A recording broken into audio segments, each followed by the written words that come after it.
കൊച്ചി പുറംകടലിലെ കപ്പൽ ദുരന്തം സജീവ ചർച്ചയായി നിൽക്കുമ്പോൾ തന്നെയാണ് കേരള തീരത്തിനടുത്ത് മറ്റൊരു കപ്പൽ ദുരന്തം കൂടി ഉണ്ടാകുന്നത്. സിംഗപ്പൂർ ചരക്ക് കപ്പലിൽ തീപിടുത്തമുണ്ടായത് അഴീക്കൽ തീരത്തിന് 40 നോട്ടിക്കൽ മൈൽ അകലെ വെച്ചാണ്.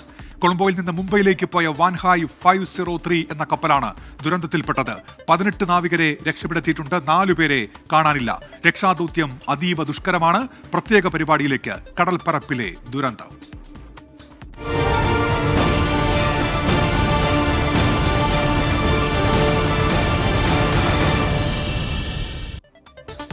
തീപിടുത്തമുണ്ടായിട്ടിപ്പോൾ മണിക്കൂറുകൾ കഴിഞ്ഞിരിക്കുന്നു. പക്ഷേ ഇപ്പോഴും അത് നിയന്ത്രണ വിധേയമാക്കാൻ കഴിഞ്ഞിട്ടില്ല. കപ്പലിന്റെ ഏറ്റവും പുതിയ ദൃശ്യങ്ങൾ 24 ലഭിച്ചിട്ടുണ്ട്. കപ്പലിൽ നിന്ന് രക്ഷപ്പെടുത്തിയ 18 പേരെ ഉടൻ മംഗലാപുരത്ത് എത്തിക്കുമെന്ന ഏറ്റവും പുതിയ വിവരവും ഇപ്പോൾ പുറത്തുവരുന്നു. ഇതിൽ 2 പേരുടെ പരിക്ക് ഗുരുതരം എന്നാണ് വിവരം. 22 പേരിൽ 4 പേരെയാണ് കാണാതായിരിക്കുന്നത്. കൊളംബോയിൽ നിന്ന് നവി മുംബൈയിലേക്ക് പോയ സിംഗപ്പൂർ കപ്പലാണ് ഉച്ചയ്ക്ക് 12:30 അറബിക്കടലിൽ അപകടത്തിൽപ്പെട്ടത്. നാവികസേനയുടെയും കോസ്റ്റ് ഗാർഡിന്റെയും നേതൃത്വത്തിലാണ് ഇപ്പോൾ രക്ഷാദൌത്യം പുരോഗമിക്കുന്നത്. കപ്പലിൽ ഉള്ളത് 4 തരം രാസവസ്തുക്കൾ എന്ന Azhikkal port officer captain Arunkumar നേരത്തെ വ്യക്തമാക്കിയിരുന്നു. കപ്പലിൽ നിന്ന് 20ഓളം കണ്ടെയ്നറുകൾ കടലിൽ പതിച്ചു എന്നാണ് റിപ്പോർട്ടുകൾ.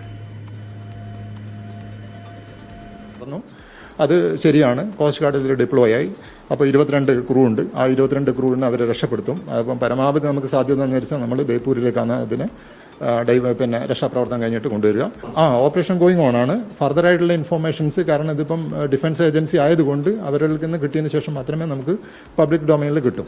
ക്ലാസ് 3, ക്ലാസ് 4.1, 4.2 സ്പോണ്ടാനിയസ് കമ്പഷൻ ഉണ്ടാക്കുന്ന തനിയെ പിടിക്കുന്ന രാസവസ്തുക്കൾ, അതേപോലെ 6 ടോക്സിക് വിഷാംശം ഉണ്ടാകുന്ന സബ്സ്റ്റൻസ്. അപ്പോൾ ഇങ്ങനെയുള്ള 4 തരത്തിലുള്ള 4 ക്ലാസ്സിലുള്ള ഡേഞ്ചറസ് ഗുഡ്സ് ഈ കാർഗോയുടെ കൂടെ ഉണ്ട്. എല്ലാം അതാണെന്ന് ഞാൻ പറയുന്നില്ല. അപ്പോൾ ഇത് തന്നിട്ട് അത് ഏത് കപ്പലുകളിലും ഈ ഡേഞ്ചറസ് ഗുഡ്സ് കൊണ്ടുപോകും. കേരള തീരത്ത് ആഘാതമില്ലെങ്കിലും ബേപ്പൂർ, കൊച്ചി, തൃശൂർ തീരങ്ങളിൽ മീൻപിടുത്തത്തിന് വിലക്കേർപ്പെടുത്തിയിട്ടുണ്ട്. കപ്പലിലെ കണ്ടെയ്നറുകളിലുള്ള വസ്തുക്കൾ എന്തെന്ന് വെളിപ്പെടുത്തണമെന്ന് കപ്പൽ ഉടമകൾക്ക് ഡയറക്ടറേറ്റ് ജനറൽ ഓഫ് ഷിപ്പിംഗ് ഇതിനകം നിർദ്ദേശം നൽകിക്കഴിഞ്ഞു. നമ്മൾ വിവിധ ഇടങ്ങളിൽ നിന്നുള്ള തത്സമയ വിവരങ്ങളിലേക്ക് പോവുകയാണ്. ആദ്യം ദീപക് ധർമ്മടമാണ് ഇപ്പോൾ കോഴിക്കോട് നിന്ന് ചേരുന്നത്. ദീപക്, ഈ രക്ഷാദൌത്യം സംബന്ധിച്ച ഏറ്റവും പുതിയ വിവരങ്ങൾ എന്തൊക്കെയാണ് ദീപക്? ഡോക്ടർ ഉന്മേഷ്, ഏറ്റവും പ്രധാനപ്പെട്ട കാര്യം രക്ഷാപ്രവർത്തനം രാത്രിയും തുടരുമെന്നുള്ളതാണ്. അതായത് ഓപ്പറേഷൻ അവസാനിപ്പിക്കുന്നില്ല, ഓപ്പറേഷൻ തുടരും. അല്പസമയത്തിനകം തന്നെ INS സത്ലജ് അവിടത്തേക്ക് എത്തും. സത്ലജ് കൂടി എത്തിക്കഴിഞ്ഞാൽ ഓപ്പറേഷൻ അതിൻ്റെ പൂർണ്ണതയിലേക്കെത്തും എന്നുള്ളതാണ്. ഈ രക്ഷപ്പെടുത്തിയ 18 പേരുമായി ഇപ്പോൾ തന്നെ INS സൂറത്ത് മംഗലാപുരം പോർട്ടിലേക്ക് പോയി.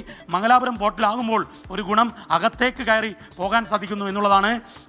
മറ്റൊന്ന്, ഈ ദുരന്തത്തിൻ്റെ ഏറ്റവും ഭീകരമായ മുഖം 24 പുറത്തുവിട്ടു. ദൃശ്യങ്ങളിൽ അതിഭീകരമായ പൊട്ടിത്തെറിയോടുകൂടിയുള്ള തീയാണ് എന്നുള്ളത് വ്യക്തമാക്കുന്ന ദൃശ്യങ്ങളാണ് 24 പുറത്തുവിട്ടത്.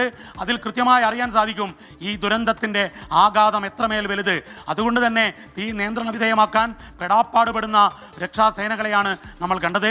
കോസ്റ്റ് ഗാർഡിൻ്റെ 5 കപ്പലുകൾ അവിടെ രക്ഷാദൗത്യങ്ങൾ, ഓപ്പറേഷൻ വെസൽസ് രക്ഷാദൗത്യം നടത്തുന്നു.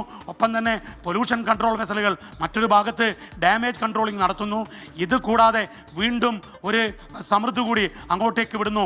ISG സമൃദ്ധി എന്ന് പറയുമ്പോൾ ഈ ഫയർ ഫൈറ്റിംഗ് സിസ്റ്റം ഏറ്റവും ശക്തമായി നടപ്പിലാക്കാൻ പറ്റുന്ന ഒരു കപ്പലാണ്. അത് കോസ്റ്റ് ഗാർഡിൻ്റെ കപ്പലാണ്. മറ്റൊന്ന്, കൊച്ചിയിൽ സദേൺ നാവൽ കമാൻഡിൽ നിന്നും ഈ സത്ലജിനെ, INS സത്ലജ് ഏറ്റവും പോസ്റ്റ് മോഡേൺ കപ്പലാണ്, ഫയർ ഫൈറ്ററാണ്, ഡിസ്ട്രോയറാണ്. അതുകൊണ്ട് ആ കപ്പൽ കൂടി അങ്ങോട്ടേക്ക് അയച്ചു. കാരണം ആഘാതം ദുരന്തത്തിൻ്റെ അത്രമേൽ അധികമാണ്. മാത്രവുമല്ല, ഇത് കൂടുതൽ പടരാനുള്ള സാധ്യത കൂടുതലാണ്. കാരണം അതിലുള്ള വസ്തുക്കൾ, രാസവസ്തുക്കൾ പൊട്ടിത്തെറിക്ക് സാധ്യതയുണ്ട്, വിഷവസ്തുക്കളുണ്ട്. അത് കടലിൽ പടർന്നാൽ ആവാസ വ്യവസ്ഥ തകരും. അതുകൊണ്ട് തന്നെ കരുതലോടുകൂടിയാണ് കോസ്റ്റ് ഗാർഡും നേവിയും ഇതിൻ്റെ ഓപ്പറേഷൻ മുന്നോട്ട് കൊണ്ടുപോയത്. ഈ ദൃശ്യങ്ങളിൽ, നമ്മളുടെ എക്സ്ക്ലൂസീവ് ദൃശ്യങ്ങളിൽ കാണാം ദുരന്തത്തിൻ്റെ ആഘാതം. ഏതായാലും ഓപ്പറേഷൻ രാത്രിയും തുടരുമെന്ന സൂചനകളാണ് ഈ ഘട്ടത്തിൽ ലഭിക്കുന്നത്. ഡോക്ടർ ഉന്മേഷ്.